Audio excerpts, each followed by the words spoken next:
Muy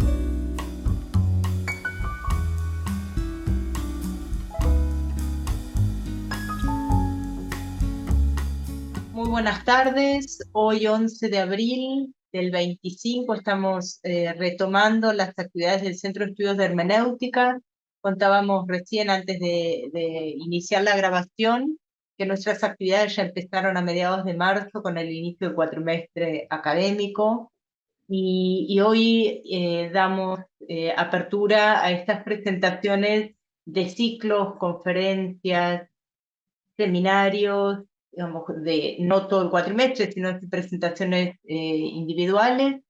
Queremos recordarles y queremos invitarlos a que todo el material que fuimos eh, eh, guardando de alguna manera en nuestro canal de YouTube durante estos 7 años de trabajo, este ya es el 8º año que trabaja el Centro de Estudios de Hermenéutica, que lo tomen como material propio de estudio, de investigación en estos momentos donde aquí en nuestro país, en Argentina, la situación académica, universitaria está tan difícil y tan incierta y tan inquietante para todos los que pertenecemos a este ámbito y que nuestras vidas se desarrollan a diario en este ámbito.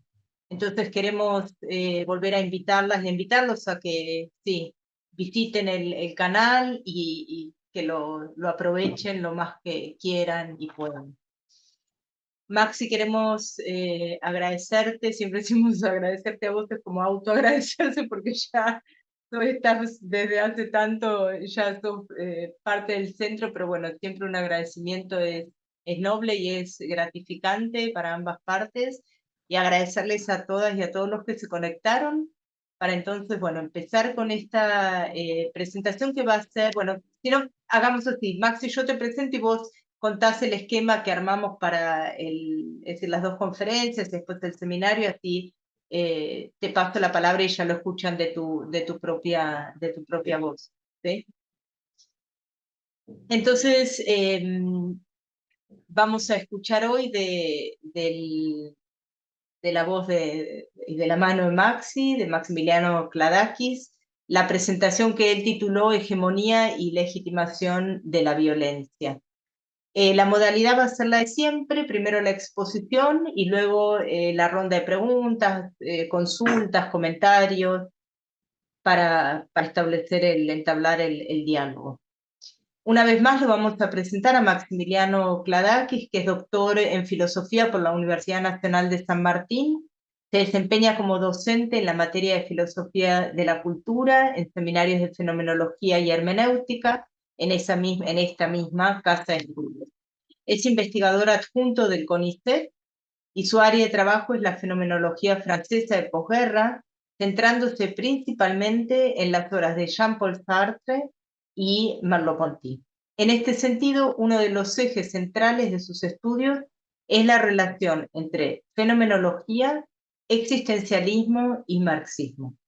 Tiene artículos publicados en Argentina, Colombia, México, Perú y España. Participa habitualmente en congresos y jornadas y es autor del libro Sartre y Merleau-Ponty, La conciencia, el otro y la historia.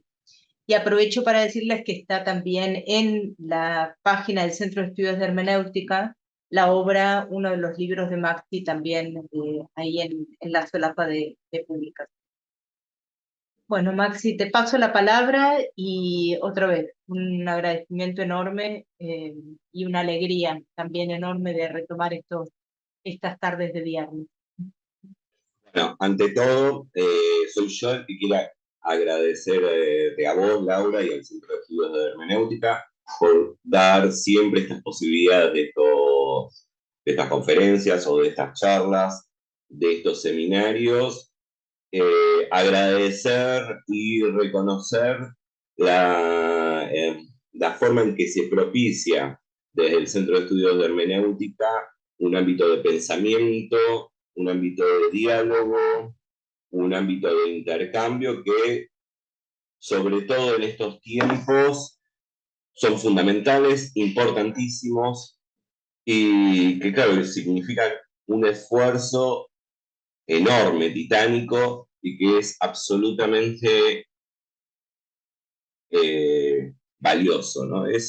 Son actos de resistencia frente a todo lo que estamos atravesando, y la resistencia es una de las cuestiones también que generan o instituyen esperanza, ¿no? En que, como se decía en el Foro de San Pablo, otro mundo es posible. Bien, con respecto al inicio de este ciclo, durante este cuatrimestre estamos retomando este ciclo de charlas en torno a la violencia. En este cuatrimestre, cuestión que venimos haciendo, justamente estábamos hablando entre el 2020, fin de 2020 y 2021. En este cuatrimestre va a haber 2 charlas, 2 conferencias. Una es la mía, la de hoy. La segunda la da Jacqueline Calderón Hinojosa, dentro de 15 días, si no me equivoco. Y después vamos a dar un seminario. Voy a dar un seminario sobre Sartre, que ya volvés a mandar el título, es Ontología y Acción, una introducción al ser y la nada. Tengo que mandar el resumen, el programa. Estas son las actividades del primer cuatrimestre, y vamos a tener también actividades en el segundo cuatrimestre, que tenemos que terminar de diagramar algunos detalles. También van a ser 2 conferencias y un seminario sobre Sartre. También soy sartreano. Pero la charla de hoy no va a ser tanto en torno a Sartre. Y bueno, comienzo la exposición. Hegemonía y legitimación de la violencia. Introducción. En su libro Cómo cambiar el mundo, Eric Hobsbawm define a Gramsci como el más original de los pensadores marxistas occidentales desde 1917. El historiador británico sostiene que Gramsci dotó al marxismo de una serie de elementos que hasta entonces o bien permanecían difusos o bien eran inexistentes. Hobsbawm afirma muy acertadamente que Gramsci ha sido un teórico político de primer nivel, con lo que su obra ha venido a llenar un vacío dentro del corpus marxista. Si bien Marx y Engels han escrito sobre política, sus análisis han sido, por lo general, coyunturales, ¿no? Como por ejemplo el 18 Brumario y otros textos por el estilo, y orientados principalmente a demostrar de alguna manera la dependencia de la dimensión política a la económica. Hobsbawm señala que incluso en los tiempos de la Segunda Internacional, el marxismo tampoco llegó a desarrollar una discusión seria acerca de la política como tal, es decir, de la dimensión política propiamente dicha, sino que los debates giraban más bien en torno a cuestiones de coyuntura y a las decisiones, tácticas, estrategias que se debían tomar. Si bien en un primer momento Gramsci va a estar en esta línea de pensamiento, centrando su interés principalmente en los consejos de fábricas, a partir de la victoria del fascismo, va a ir cambiando de posición. El propio Gramsci, frente al dilema acerca de las causas del triunfo del fascismo en Italia, responde, esto es muy fuerte, ¿no? No conocíamos al pueblo italiano. En una carta a su cuñada, años después, ya en la prisión, Gramsci está los 10 últimos años de su vida preso durante el régimen fascista. No muere en la cárcel, pero casi lo libera porque estaba muy mal de salud, y al día siguiente muere. Bueno, en esta carta a la cuñada dice lo siguiente: perdimos porque no logramos la hegemonía cultural. Y acá es donde se nos presenta uno de los conceptos nucleares del pensamiento gramsciano y que es una cuestión fundamental para pensar la política y la política comprendida como lucha histórica, sin ser un determinismo. En esos momentos se pensaba que la historia se encaminaba al socialismo. Sin embargo, Italia se había dirigido hacia su antagónico, el fascismo. Y lo más terrible es que lo había hecho con gran parte del apoyo de las masas. Masas que se pensaba que iban a llevar al socialismo al poder y a una nueva etapa de la humanidad, ¿no? El fascismo había impuesto el terror, sin embargo también había logrado penetrar en vastos sectores del pueblo. Había manejado códigos, símbolos y lenguajes arraigados en la cultura italiana, logrando de esta manera volverse un partido hegemónico. Precisamente frente a la derrota de la izquierda italiana, Antonio Gramsci va a rever de manera crítica las tesis fundamentales de la ortodoxia marxista. Por un lado, va a discutir la idea acerca de que la revolución se encuentra a la vuelta de la esquina. En este punto es muy interesante una película que se llama Gramsci, Los años de cárcel, donde, bueno, es una película, una ficción, no es un documental, donde van apareciendo estas reflexiones de Gramsci en la cárcel y cómo discute con otros integrantes del Partido Comunista precisamente esto, ideas como estas de que la revolución comunista se va a dar de manera necesaria, o esto mismo, ¿no? Que está a la vuelta de la esquina. En este aspecto, Gramsci va, si bien adhiere a la Revolución Rusa, lo que va a cuestionar es que se trate de un paradigma a partir del cual se pueda pensar y operar de manera universal. En este sentido, va a señalar la existencia de diferencias enormes entre la sociedad rusa y la sociedad italiana. Según Gramsci, el mayor desarrollo de la sociedad civil italiana hace que las metodologías y prácticas empleadas por los revolucionarios rusos no sean útiles en su propio país. A partir de esto va a centrar su atención acerca de las condiciones de posibilidad reales para una transformación efectiva de la realidad en una situación concreta y particular. Ahora bien, en nuestra exposición lo que nos va a interesar es señalar algunos aspectos del pensamiento de Gramsci y a lo último, en el último punto, antes de la conclusión, pensar en torno a la situación contemporánea. Bien, continúo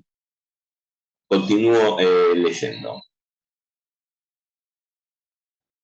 Primer punto, dominación y consenso. Continuando las perspectivas de Marx, el conflicto y los antagonismos sociales son elementos que hacen a la vida política. La política, precisamente, expresa las tensiones que hacen a la sociedad. George Lukács, ya en la década de 1920, decía que la sociedad era una totalidad en devenir. En este sentido, ese devenir era la historia. Tensiones y luchas históricas, tensiones y luchas sociales, tensiones y luchas políticas se encuentran articuladas en una dialéctica donde, sin ser homogeneizadas, se vinculan necesariamente las unas con las otras. podemos encontrar entonces un nudo en el sentido merleau-pontiano, entre la política, la sociedad y la historia. El propio Gramsci afirma que la política es historia en tiempo presente. Es decir, la dimensión política es el momento en donde la historia es aquello que hacemos, porque está la otra dimensión de la historia que es aquella en donde ella se presenta como lo que nos hace. Esto significa pensar una autonomía, en tanto no es homogeneizada con la historia, como lo hace el marxismo mecanicista tradicional, ni con la economía. Hay una autonomía, pero relativa, de la política, en donde la política se articula con la totalidad que es la sociedad, una totalidad orgánica, como dijimos, que se encuentra en devenir. Los antagonismos políticos en este sentido se presentan como antagonismos de fuerzas históricas, es decir, como antagonismos que se dan en la sociedad civil. Entonces, en este sentido, hay una relación intrínseca entre los conflictos sociales y los conflictos políticos. Cada partido, en el sentido gramsciano del término, no en el sentido de las ciencias políticas como el partido político, como institución burocráticamente organizada. Los partidos políticos, porque puede haber una misma clase social, puede haber varios partidos políticos, ¿no? Sin embargo, el agón, las principales oposiciones en el campo de político se corresponden, son expresiones de los conflictos que se dan en la sociedad civil. Recordemos, la sociedad civil es el ámbito de la pugna de intereses, es el ámbito de la lucha de clases.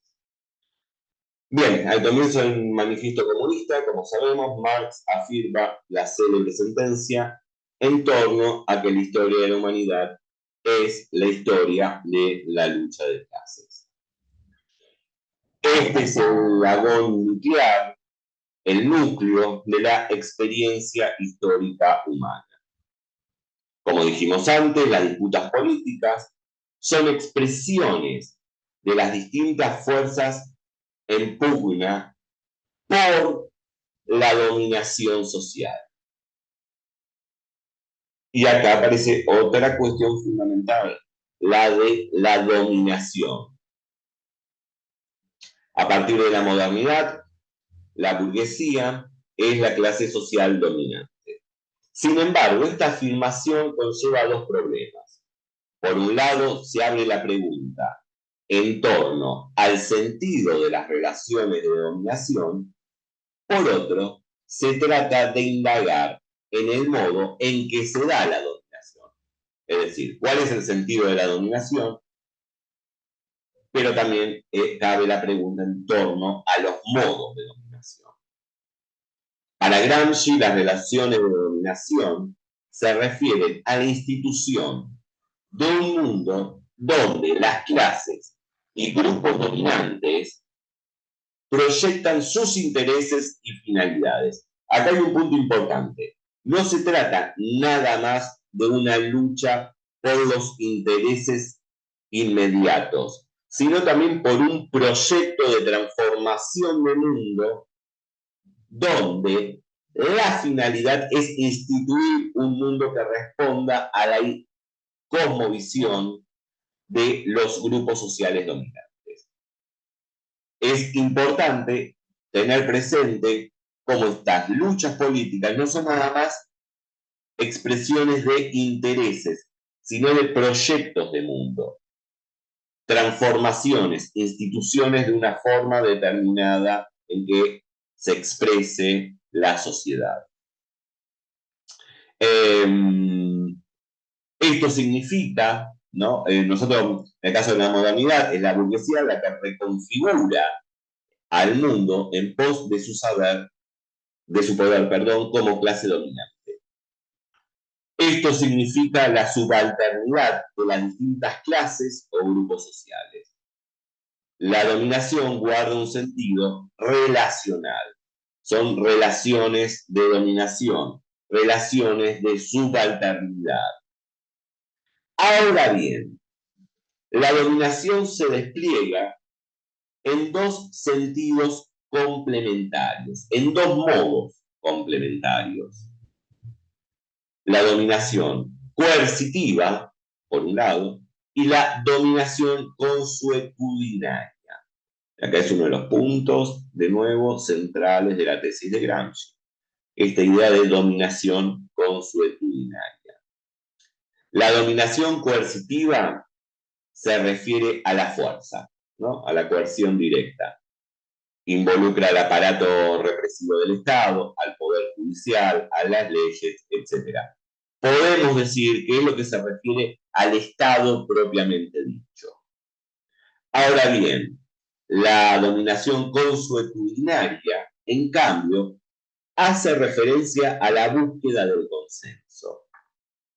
En este punto nos encontramos con una de las tesis más valiosas del pensador italiano. Una clase, para ser realmente dominante, no solo debe dominar por la fuerza, sino gestar e imponer una visión del mundo, una cultura que universalice sus intereses y proyectos.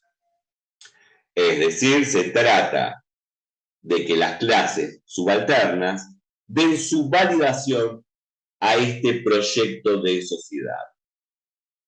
Ahí es cuando una clase se vuelve hegemónica, cuando universaliza una visión del mundo que se responde a sus intereses y a su proyecto de mundo en todos los sectores de la sociedad. Y eso es el ámbito de la cultura.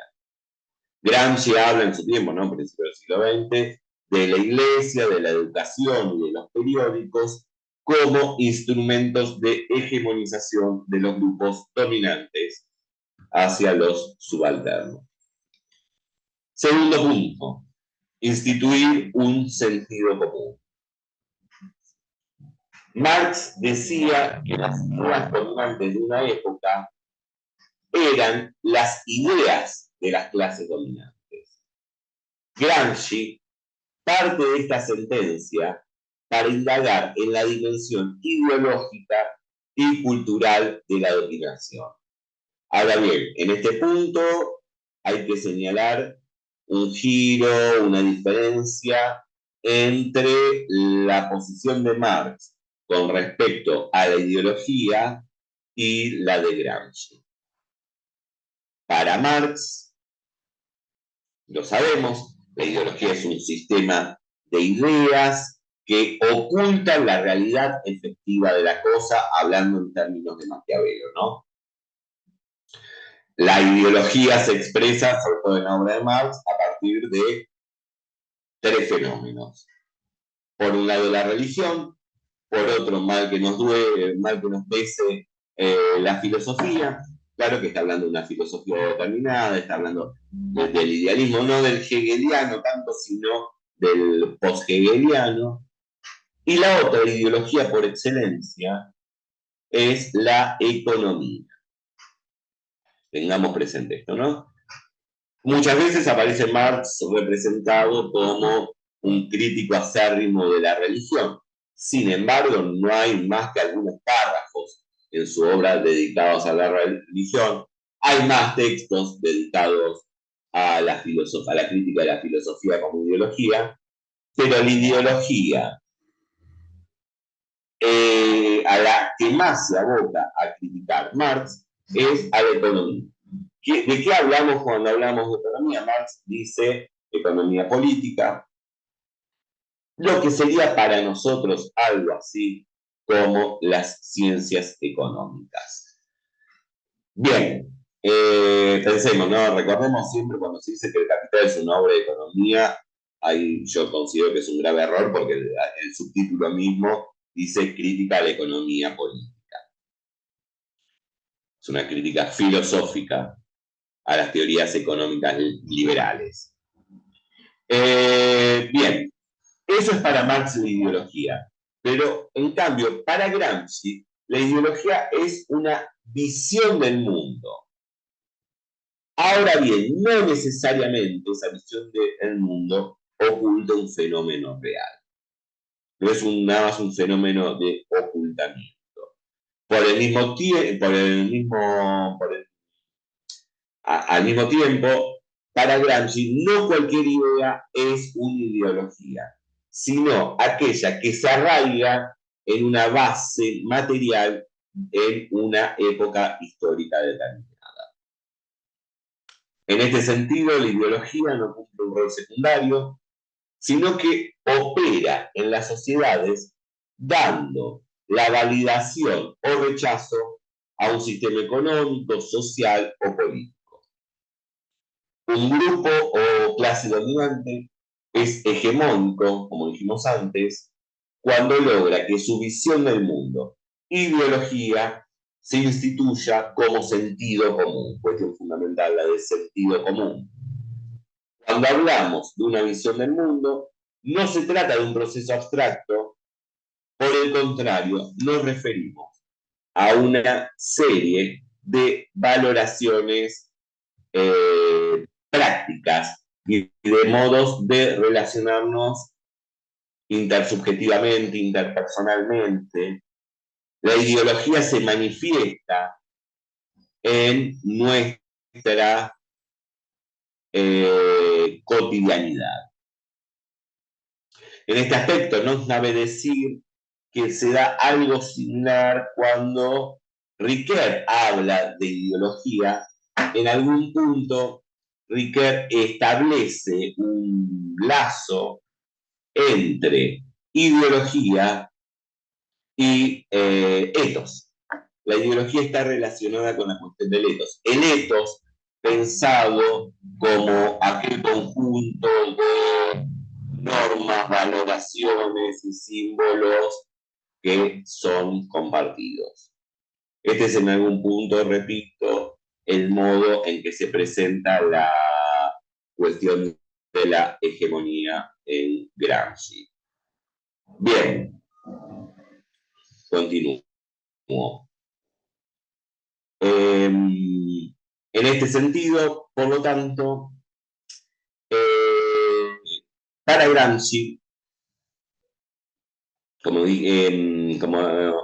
para Gramsci las clases dominantes van a contar con una serie de mecanismos y de dispositivos para la institución de una ideología.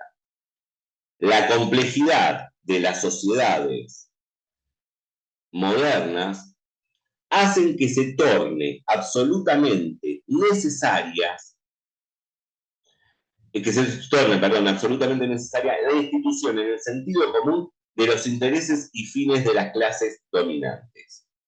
Cuestión que no se va a presentar tanto en las sociedades premodernas, ¿no? Donde las sociedades civiles están menos desarrolladas. A mayor desarrollo de las sociedades civiles, mayor importancia tiene el ámbito de la disputa por la institución de una visión del mundo, de una ideología, de un sentido común. Bien, la particularidad de la particularidad de una clase social por medio del proceso de la hegemonía se universaliza. Entonces, lo que podemos decir es que la visión de la burguesía se vuelve visión de la humanidad. El mundo burgués es el mundo de es el mundo mismo. Cuando hablamos de modernidad, hablamos de mundo. burgués. Bien, continuamos. No hablamos, cabe aclarar en este sentido, podemos decir que la cultura burguesa se convierte en cultura de la humanidad, pero vale aclarar en este sentido que no se trata de aquello que decimos, que mencionamos como alta cultura. Por el contrario, de lo que hablamos es de una cultura concreta que vivimos día tras día. Y en este aspecto, para Gramsci, son los intelectuales los que desarrollan y difunden una visión unitaria del mundo que se hace carne en la sociedad. Según la violencia, legalidad y legitimidad. Como dijimos, la ideología es una visión totalizadora del mundo. A partir de la unidad que constituye, que es una visión unitaria del mundo, son aprobados o rechazados ciertos actos, como así también grupos de personas por orientación étnica, religiosa o política ideológica. Acá nos encontramos en el ámbito de la legitimidad. Si la legalidad hace referencia al sistema jurídico y al Estado, la legitimidad forma parte de la cultura que se despliega en la sociedad civil. Diferencia entre legalidad y legitimidad. Desde esta perspectiva podemos decir, adentrándonos en el tema que nos convoca, que es el de la violencia, que hay violencias legalizadas y violencias legitimadas. La relación entre una y otra, dependiendo del momento histórico, pueden ser de tensión o de complementariedad. El sentido común, instituido por los grupos dominantes, legitima ciertos modos de violencia. Una serie de fenómenos que no se condicen con el derecho positivo pueden ser legitimados por las valoraciones realizadas culturalmente. La naturalización es uno de los ejemplos más notorios. La situación de calle es reconocida en la Constitución, como así también en los tratados internacionales, como una dejación de derechos para quien la padece. Es decir, es reconocida como un acto, como una situación de violencia. Sin embargo, puede ser legitimada culturalmente. Es más, está legitimada culturalmente. O bien, por omisión, por ejemplo, es difícil encontrar que haya marchas o manifestaciones por este tema. Es muy difícil. Por otro lado, puede ser por medio de la justificación. De justificación porque una persona está en situación de calle. También acá podemos ver desde otro ámbito, en el caso argentino, hay un caso argentino muy notorio en los 90, el caso del ingeniero Santos, donde porque le roban un estéreo, mata por la espalda a las dos personas que le robaron el estéreo. Un acto absolutamente ilegal, terminó preso. Sin embargo, que aparecía legitimado. Había un programa, esto es más para los argentinos, en los años 90, que se llamaba Tiempo Nuevo, conducido por Bernardo Neustadt, que era el programa de periodismo político más visto del momento. Y se hablaba del ingeniero Santos como un héroe. E incluso se había hecho una manifestación en Plaza de Mayo para aprobar al ingeniero Santos. Lo que estamos viendo acá es la cuestión de una ilegalidad con, por un lado, la legalidad, no está, es un, digo, es homicidio, ¿no? Además no es situación de legítima defensa ni nada por el estilo. Y por otro lado, una cultura que daba un consenso a esa acción. Ahora bien, en este punto podemos decir que Los hechos mismos que nos indignan, nos escandalizan, revelan la ideología que nos atraviesa y nos hace ser lo que somos. Todos tenemos ideología, en el sentido de la es que todos formamos parte de un ethos, podemos decirlo. Este mismo fenómeno ocurre con la violencia. Las sociedades modernas se encuentran atravesadas por ella, o quizás sea mejor decir por las violencias en plural. Bueno, por ejemplo, un caso, ¿no? Sartre sostiene que en la existencia cotidiana la violencia se encuentra de forma tácita y se desenvuelve en modalidades que son normalizadas. La normalización es uno de los puntos en donde se manifiesta esta legitimación de la violencia, ¿no? En el texto de Los comunistas y la paz, él señala que la propia condición, situación del trabajo, se requiere una mirada que indague en cómo la violencia ha ido impregnando más allá de las relaciones personales, esto es, entre el sujeto y su fuerza de trabajo. Sartre, por ejemplo, menciona el modo en que la desocupación y el salario son formas de violencia implícitas en la actividad cotidiana.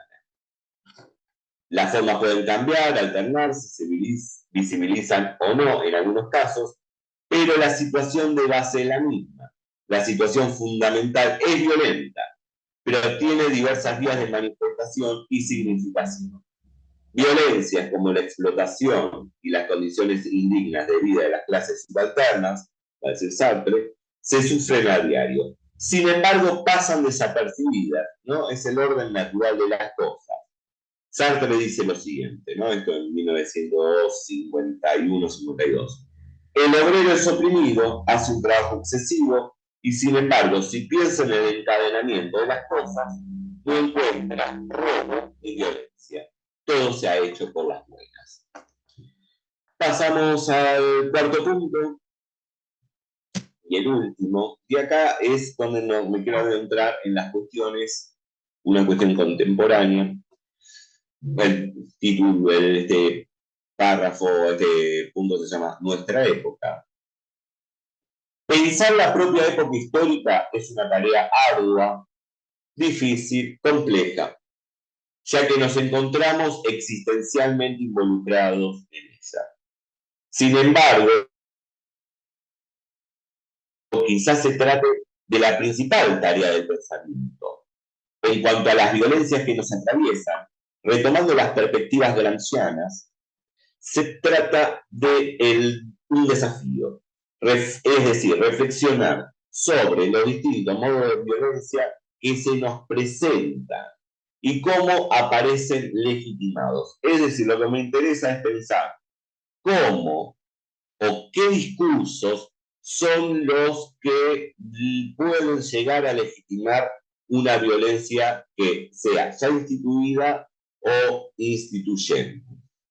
Y cómo esto se relaciona, se da en el ámbito de la sociedad civil, en el ámbito de la cultura, y cómo impregna una ideología al sentido común, o mejor dicho, hace al sentido común. Y esto ya es una hipótesis mía, que me parece muy interesante para mencionarlas y también poder discutirlas.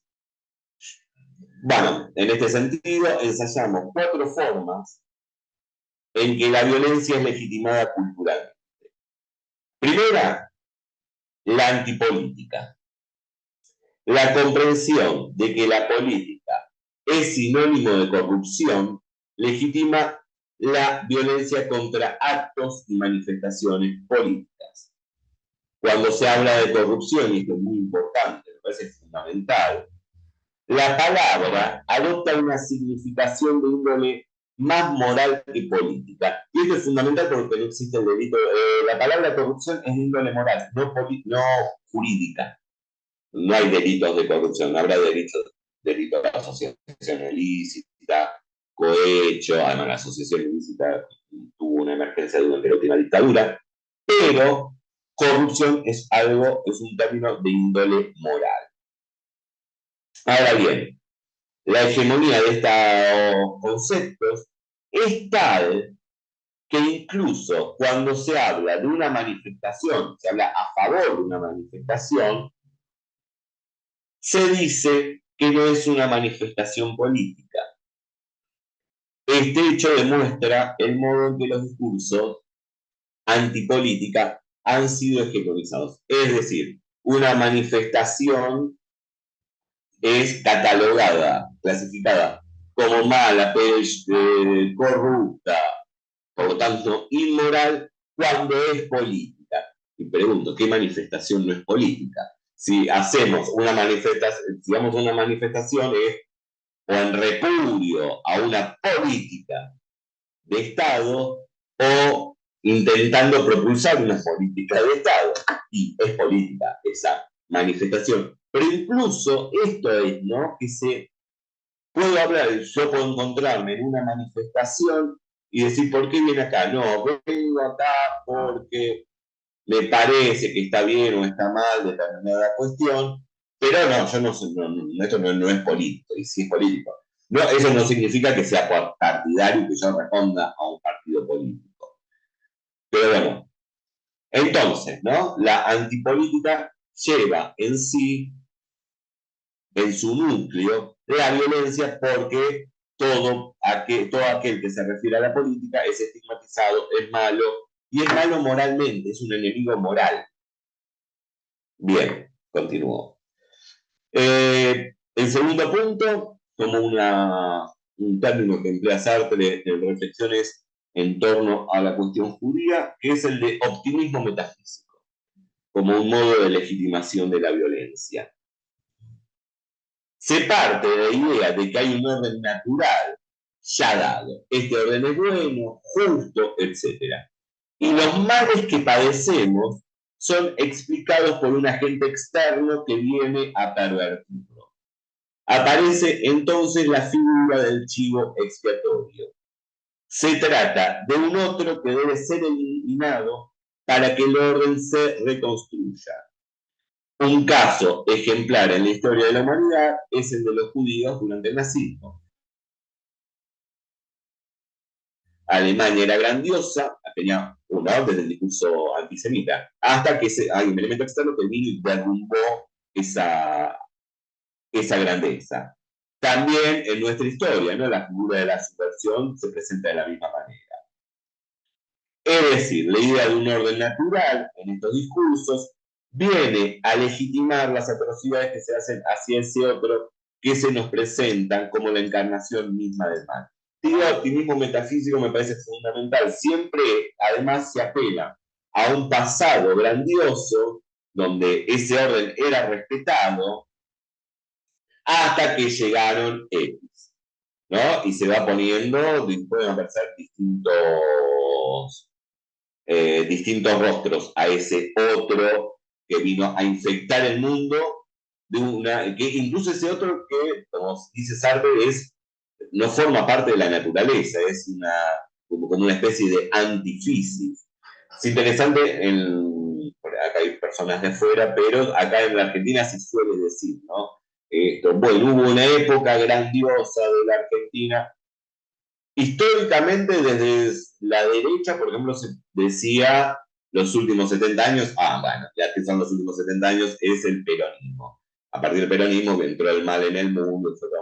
Ahora, hay algo más profundo que se fue dando, porque hay en realidad el peronismo o no peronismo sería una elección política, nada más. Pero en los últimos 2, 3 años se comenzó a decir que Argentina era grandiosa hasta el problema en Argentina son los últimos 100 años. ¿Qué hace coincidir? ¿No? Cuando uno decía 70 años, se está refiriendo a un proyecto político, un partido político con el cual uno puede o no estar de acuerdo, que es el peronismo. 100 años, y nos retrotraemos a 100 años, nos encontramos con la ley Sáenz Peña. La ley Sáenz Peña es la que instituyó el voto secreto, universal y obligatorio.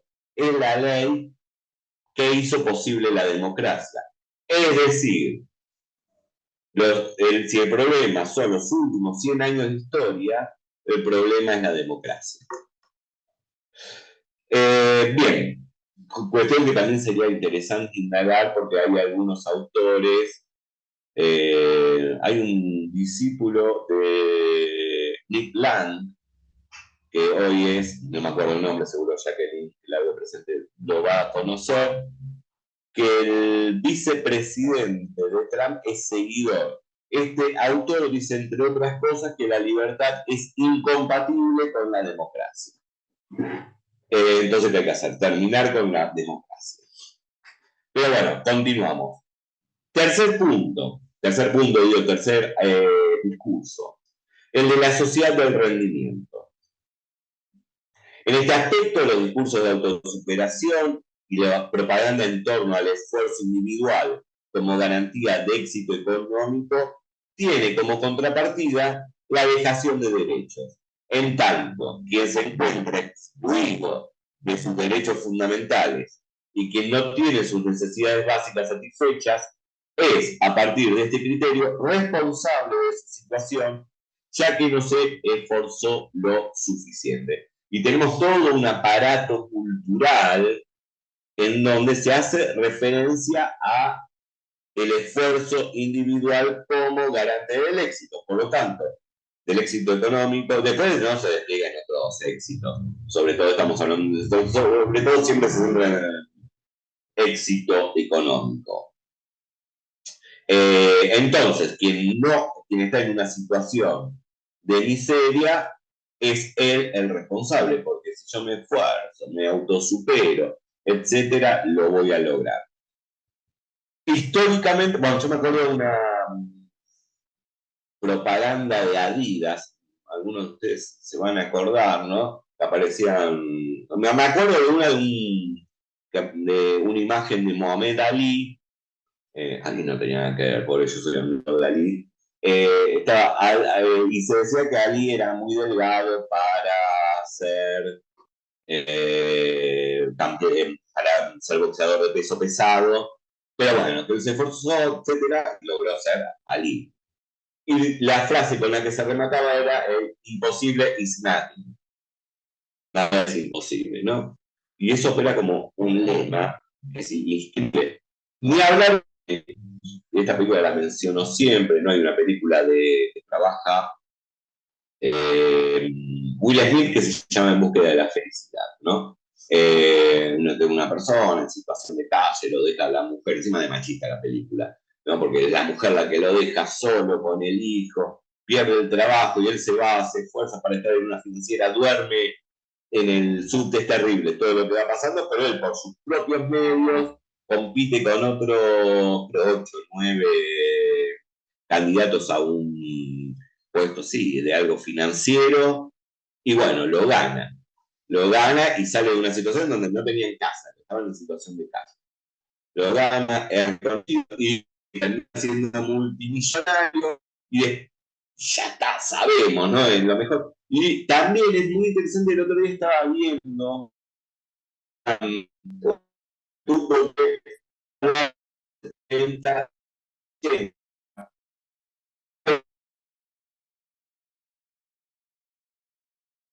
Maxi, se te fue la voz. Ah, se fue Maxi. ¿Me fui? Ahí. La última parte, lo último que escuchamos fue que se volvió multimillonario. Ah, sí, y así termina la película. Al final feliz lo hizo por sus propios medios. En ningún momento aparece una trabajadora social, el Estado no va a estar presente. Y el otro día estaba viendo un video sobre la historia del cine entre los 70 y los 80, y ahí aparece una película que resulta fundamental para este tipo de propaganda. Es una película que sí me gusta mucho, como la habrá gustado mucho de mi generación, que es Rocky, 1976, Rocky 1, ¿no? El cine de los 70 en Estados Unidos, cine de autor, estamos hablando del Padrino, estamos hablando de una película que se estrena el mismo año que Rocky, que es Taxi Driver. Son películas que muestran el lado oscuro de Estados Unidos, ¿no? El Padrino, a menos está bien que ahora puede pasar cualquier cosa, pero El Padrino no es una apología a la mafia. está mostrando el lado oscuro y la tragedia, y también un horizonte trágico. En 1976 se estrena Taxi Driver, y sin embargo el Oscar a Mejor Película lo gana El Padrino del 72, creo. Pero gana como Mejor Película Rocky, siendo fanático de Rocky, porque la vida del chico es incomparable con Taxi Driver. Ahora bien, ahí se impone, decían en este video, es una tesis muy interesante, que Hollywood comienza a operar como ya más directamente frente a lo que había sido los 70, recordemos después aparece Apocalipsis Now, comienza a decir, bueno, no, nosotros tenemos que empezar a mostrar que el lado luminoso de la vida americana, el estilo de vida americana, ¿no? Y Rocky es un gran ejemplo de esto, ¿no?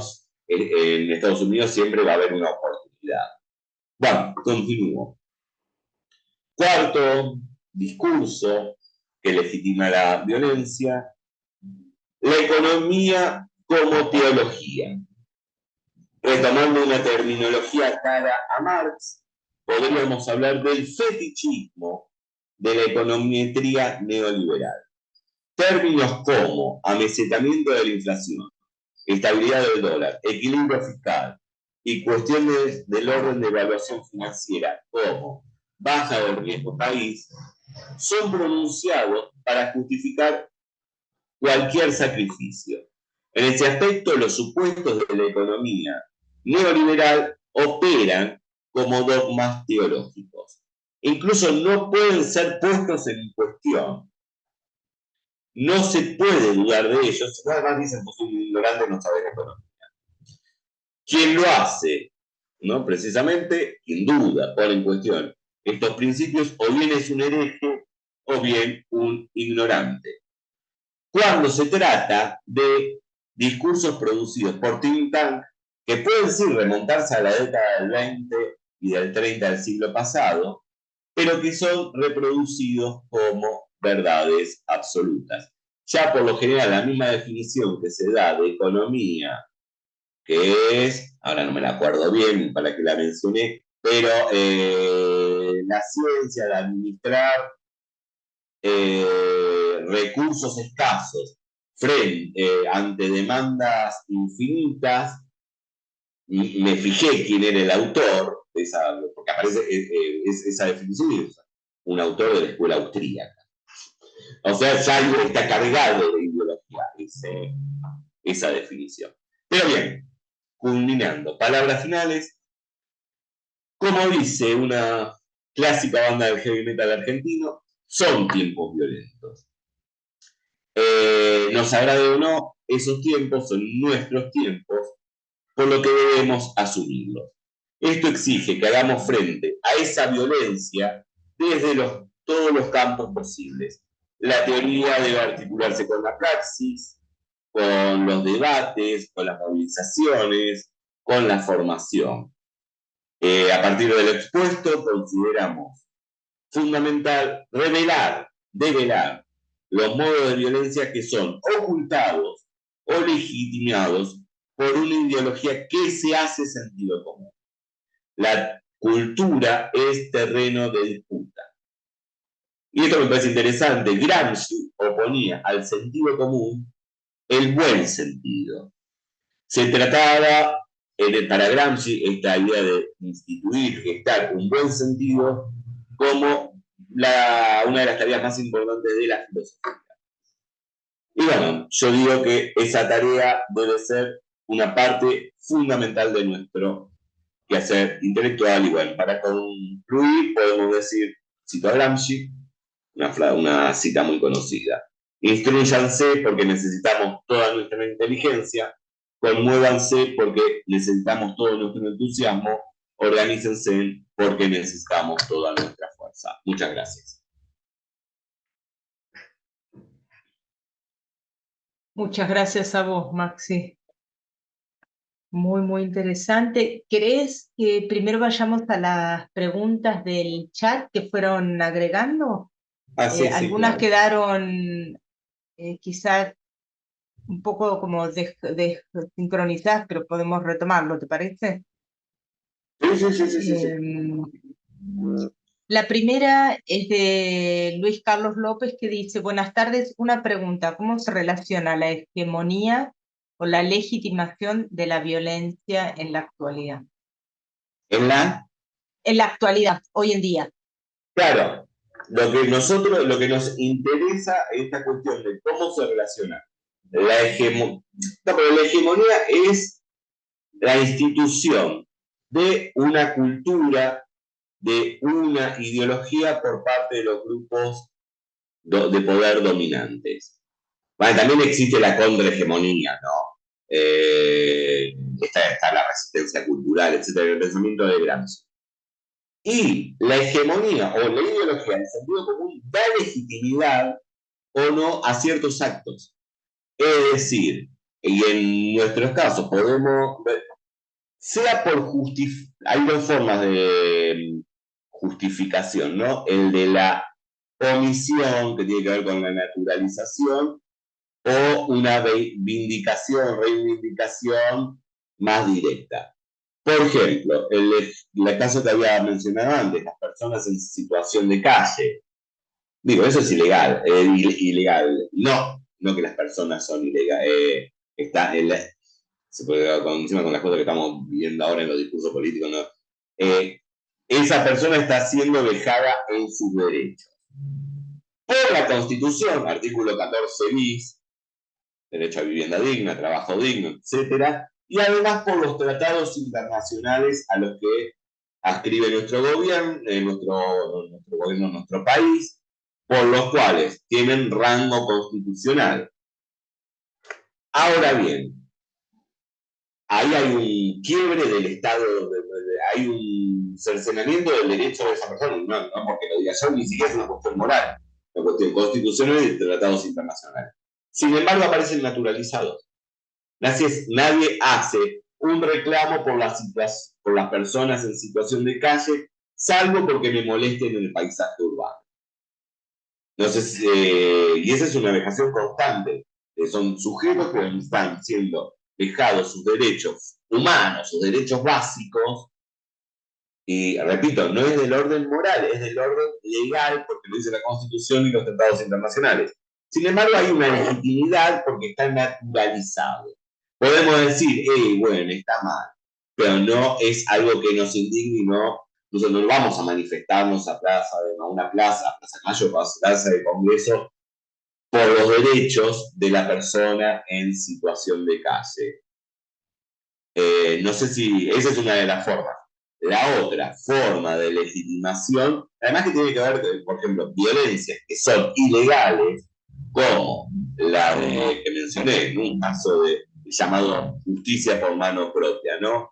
Alguien puede ir y, bueno, en el caso del ingeniero Santos, pero hubo muchos más por el estilo. Y entonces, donde el sentido común dice, bueno, pero está bien, mató por la espalda a dos personas que le robaron el estéreo. Y ahí aparece una legitimidad. La legitimidad, me centro en legitimidad, no estoy diciendo que para mí sea legítimo, aparece un sentido común, un ethos, una ideología que le da su validez a eso. Es decir, el ámbito de la legitimidad es más del orden de la ética y el ámbito, sí, además está la legítima defensa, pero si pensamos en estos casos que se dan, como la llamada justicia por mano propia, y tampoco es justicia, porque si hablamos de justicia tenemos que hablar de cierta retribución, ¿no? Y no es lo mismo robar perder un estéreo que perder la vida, que te saquen la vida, perdón. Ahora bien, no hablamos del ámbito de la, como aparece en el ámbito legal, legítima defensa, sino de la legitimidad que da un ámbito ético. Cuando decimos también ámbito ético, estoy hablando, no referimos a que eso sea ético o sea moral, sino que forma parte de valoraciones que hace un grupo social o parte de la sociedad. No sé si me expliqué. No sé si respondí la pregunta. Sí, quizá un ejemplo más podría ser la actual falta de suministro de medicación, sea oncológica, sea, porque eso sería justamente el delito, digámoslo así, sería el abandono al paciente o el abandono del paciente, ¿no? Que no es Claro, solamente un caso así de moral, sino que se infringe algo estipulado en la legislación. exactamente, claro. E incluso cómo se pueden legitimar. Yo últimamente estoy muy enojado con los economistas. Pero bueno, en líneas generales. Y bueno, por el gasto. Claro, ahí está el Bueno, punto, claro, claro. y No los puede gastos. sí, no puede el sistema público cubrir todos los tratamientos de todas las personas enfermas oncológicas o enfermas Claro, de y ahí sí, cáncer. y es absolutamente claro, pero la justificación aparece por un motivo, y repito, económico, hablo de econometría neoliberal, porque cuando se habla de economía, por lo general es todo neoliberalismo, escuela austríaca y escuela de Chicago, e incluso me da la sensación que muchos de los llamados economistas heterodoxos culminan siendo que parten de una premisa neoliberal con ciertos matices humanitarios, ¿no? Y pensemos en esta cuestión en torno a la economía. Algo que me parece interesante, esta misma definición, necesidades infinitas, ¿no?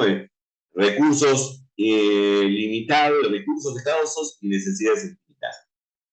¿Por qué necesidades infinitas? En realidad las necesidades no son infinitas y esto no es invento mío, sino que las necesidades son objetivas y están determinadas políticamente, la ONU. Salud, educación, vivienda, trabajo. Son objetivas. Y objetivas digo en el sentido de que son positivas. Ahora, no es una necesidad tener esto, todo lo que yo quiero. Ahí ya estamos hablando de una ideología. ¿No? Las necesidades son objetivas en tanto positivas, no estoy pecando de objetivismo, sino porque están establecidas de manera casi legal, ¿no? Hay un consenso y además que se van determinando históricamente también, Eso ¿no? justo iba a agregar, claro, es el canon del acrecentamiento de los derechos humanos.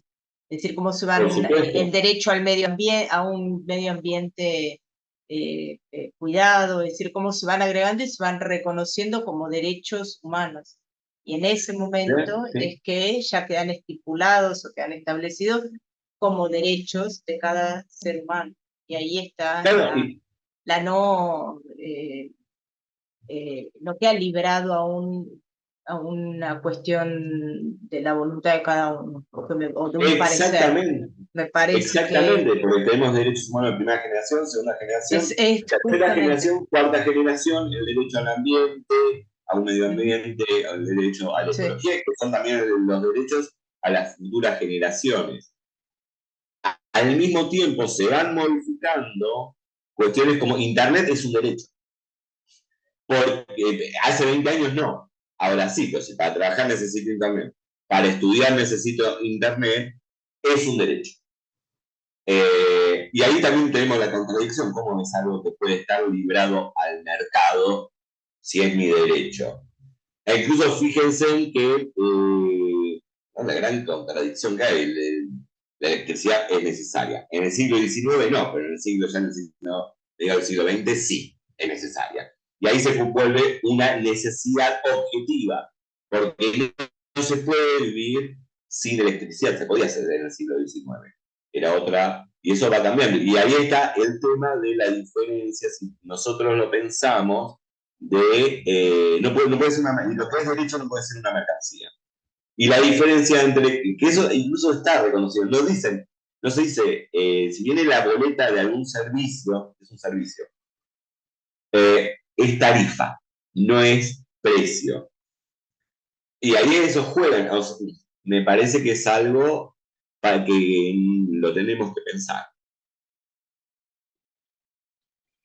Sí. bueno, la próxima pregunta también de Luis Carlos dice, ¿cómo influye el sentido común en la legitimación de la violencia según Gramsci?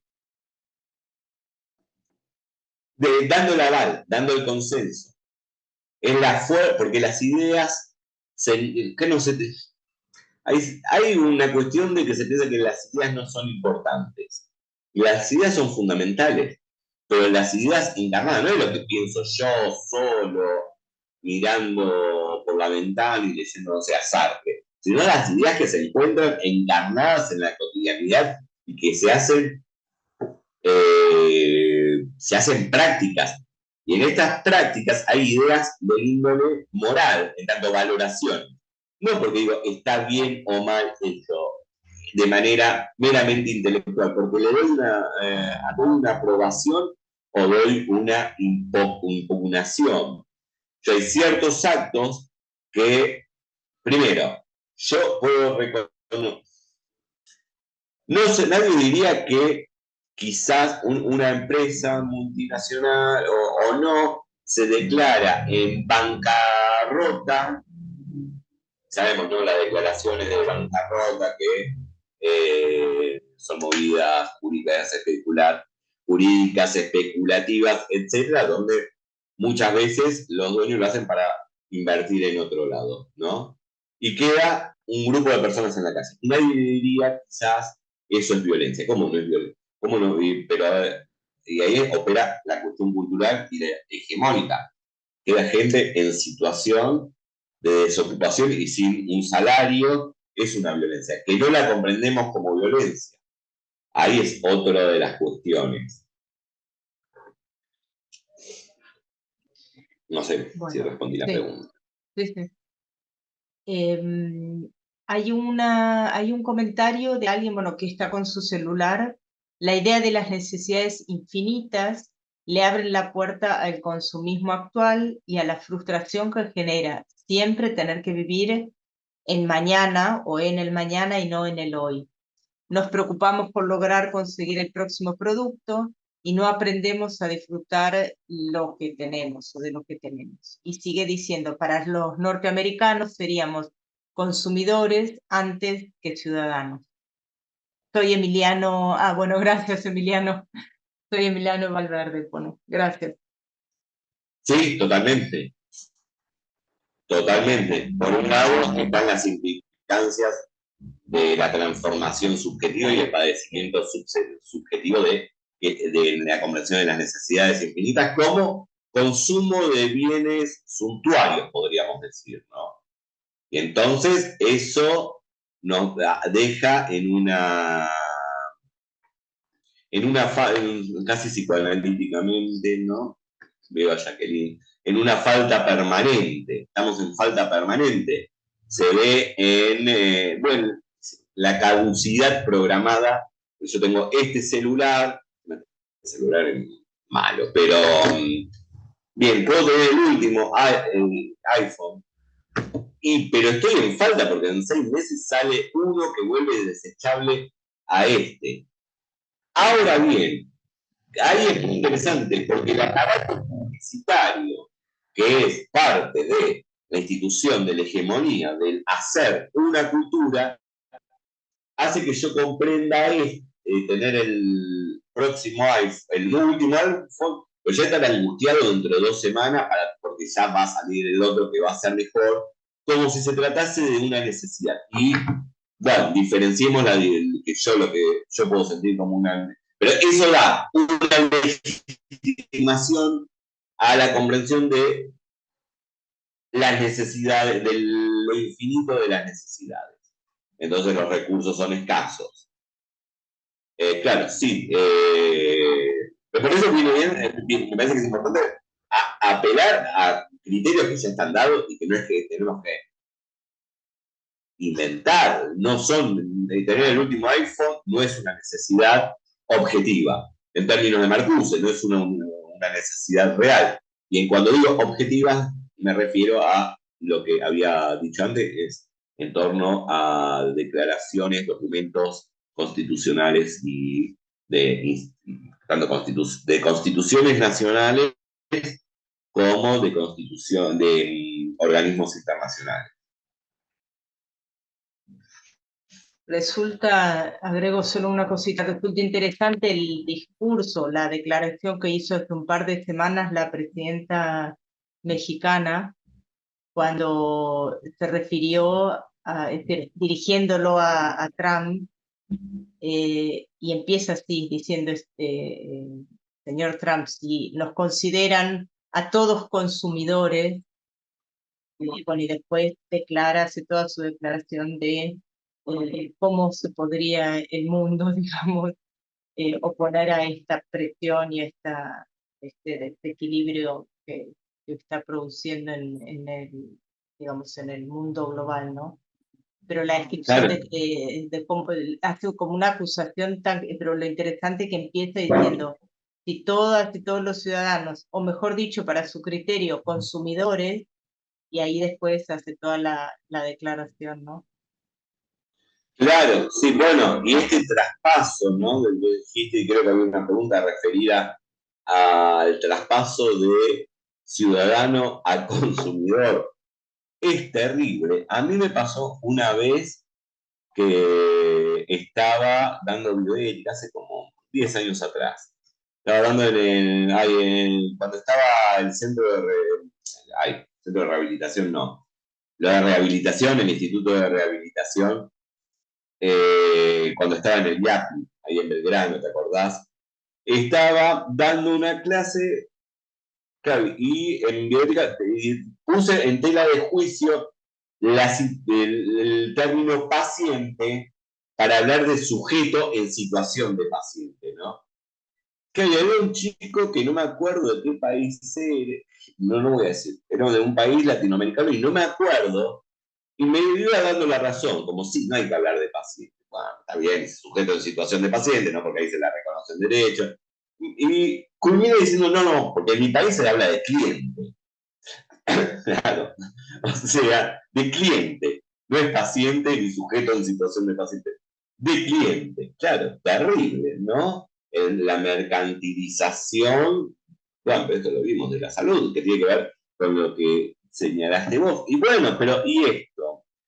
Con lo que señalaste vos, Laura, y bueno, a ver, vivimos en tal extremo de crueldad que son retirados los medicamentos oncológicos. Estamos hablando de que estamos dejando morir gente.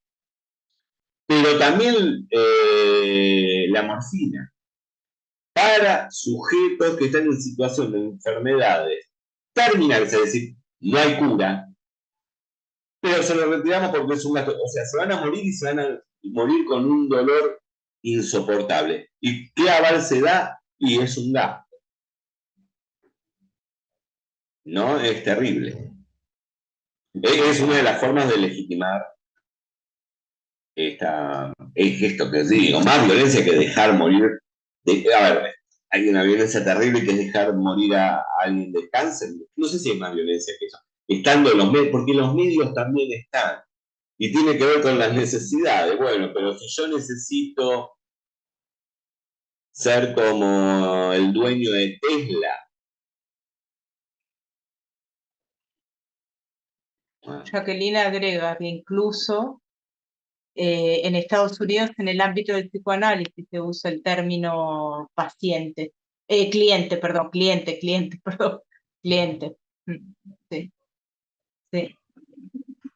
No, terrible, sí. Sí, Carlos.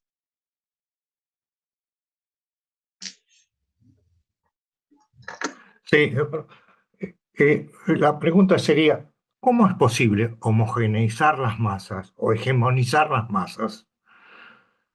Porque tiene que haber algo subjetivo que está operando, porque, digamos, parece que los niveles de educación son promedio y todo lo demás, y sin embargo hay mecanismos operando que permiten que, digamos, las masas sean hegemonizadas. No creo que sea una simple cuestión de Bueno, sí. propaganda, no creo que sea simplemente una propaganda. No, Hay otro ahí fenómeno hay un. subjetivo operando en nosotros que nos permite las negaciones y que nos permite, digamos, ser hegemonizados. No solo a lo mejor las necesidades materiales, sino a lo mejor la imitación, no aceptar que estoy yendo a un trabajo en el colectivo y pensar que puedo llegar con autoayuda o lo que sea a triunfar y tener dinero. y no aceptar las realidades. Algo está operando la masa para que la masa en un gran porcentaje pueda ser conducida, o por ejemplo no saber los problemas que enfrenta la universidad o lo que sea y todo lo demás. Aparte de todos los mecanismos de distracción, tiene que haber algo más, porque si no sería imposible. No, totalmente de acuerdo. Cuando se habla de cultura o cuando se habla de batalla cultural, incluso a veces, muchas Claro. veces se la confundía como propaganda. Y no, la cultura es mucho más amplio que la propaganda. Eh, sí, además que tiene que ver claro, son, bueno, pues como dice Gramsci, visiones del mundo integrales, ¿no? Son visiones del mundo integrales que hacen también a una cotidianidad. También hay que ver la cuestión en nuestra época del cambio de las condiciones de trabajo, ¿no? Si nos, creo, ¿no? En los 80, no me estoy refiriendo a hace 50 o 70 años atrás, en los 80 la mayor parte de los trabajadores eran trabajadores formales sindicalizados, aún posterior al desguace de la industria en la última dictadura cívico-militar. Sin embargo, de los 80 hasta ahora eso fue cambiando muchísimo. ¿Qué pasa con los trabajadores de aplicaciones, sean, ¿no? Los de pedido ya, Uber, etcétera, pequeños comerciantes? Digo, cuando digo pequeños comerciantes estoy hablando de que alguien pueda abrirse un almacén en el garaje de su casa, ¿no? De ahí que también es el desafío. Hay algo que de ese discurso que los interpela, por esa misma condición, por la condición material, y claro, si no son trabajadores sindicalizados, porque no tienen un trabajo en relación de dependencia, que sí es dependencia, de todo, pero de lo que formalmente se denominaba trabajador en situación de dependencia, que creo que en la Argentina el 40% de la población activa laboralmente es la que está sindicalizada. Tenemos un 60% que no lo está. Sí, sí, y es un tema también muy complejo. Lo otro, cómo instituimos una cultura del orden de lo distinto.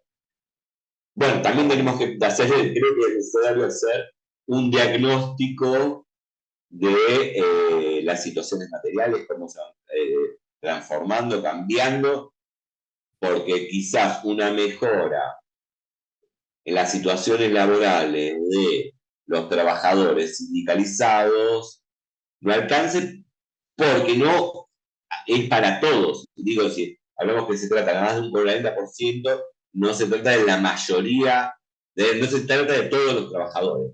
Ni siquiera sería la mayoría, ¿no? Eso me parece que es importante. Y sí, claro, juegan, no se trata nada más de propaganda, pero, sino de un mundo cultural. Bueno, lo que pasa con las universidades es muy profundo. Es muy profundo porque incluso hoy por hoy se está delegitimando el saber científico. Si hay algo que antes podíamos concordar todos, izquierda y derecha, progresistas y conservadores, miren, que ya no tengo palabras para decirlo porque me voy a decir algo muy banal, que la ciencia estaba bien, que si tengo una enfermedad voy al médico, que si aparece un virus me vacuno, que la Tierra es redonda y gira alrededor del Sol. El otro día, dando inicio a la cátedra de filosofía de la cultura, hicimos mención en la cátedra a un manuscrito de Husserl muy conocido que se llama La Tierra no se mueve, que está haciendo referencia, ¿no?, que para la experiencia originaria de la conciencia, la Tierra es el suelo, punto fijo. Yo lo dije como chiste, pero no como tan chiste. Miren que no es terraplanismo.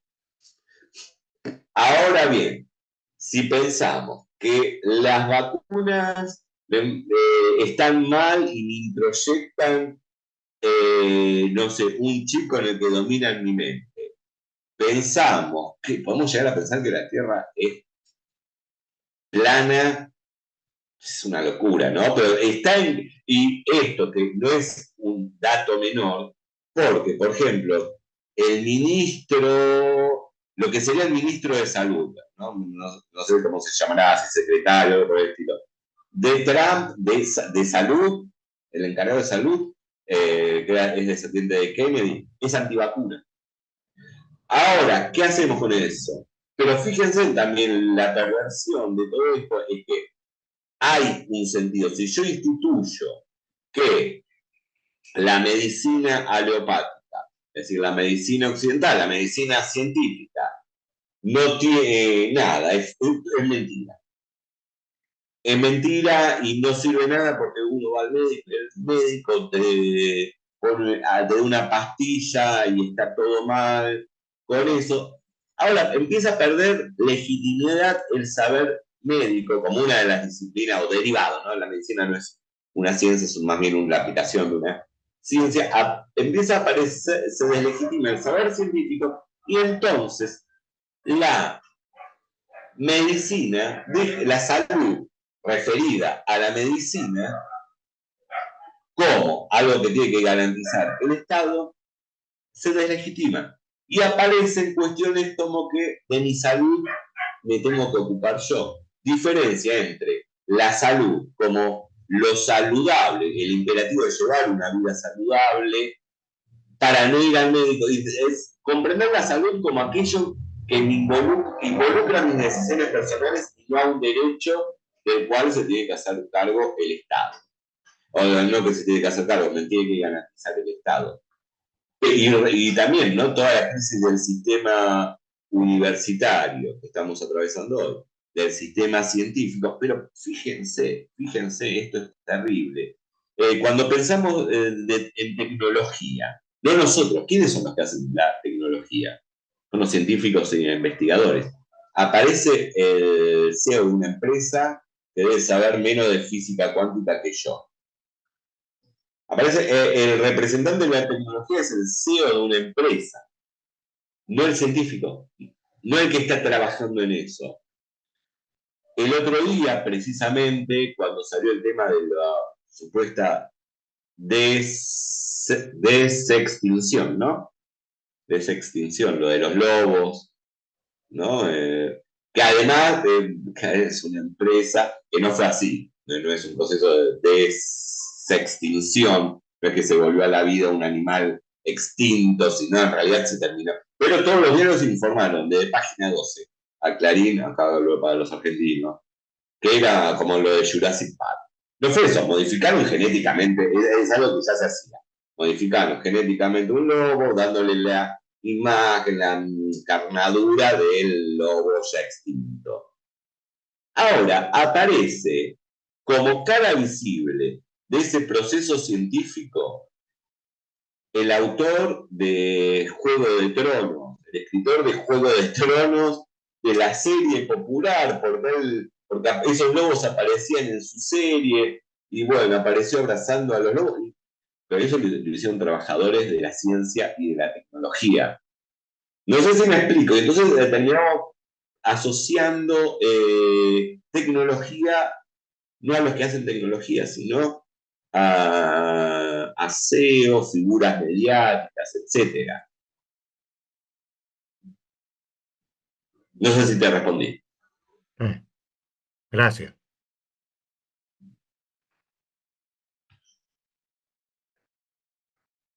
Bueno, ¿algún otro comentario, pregunta?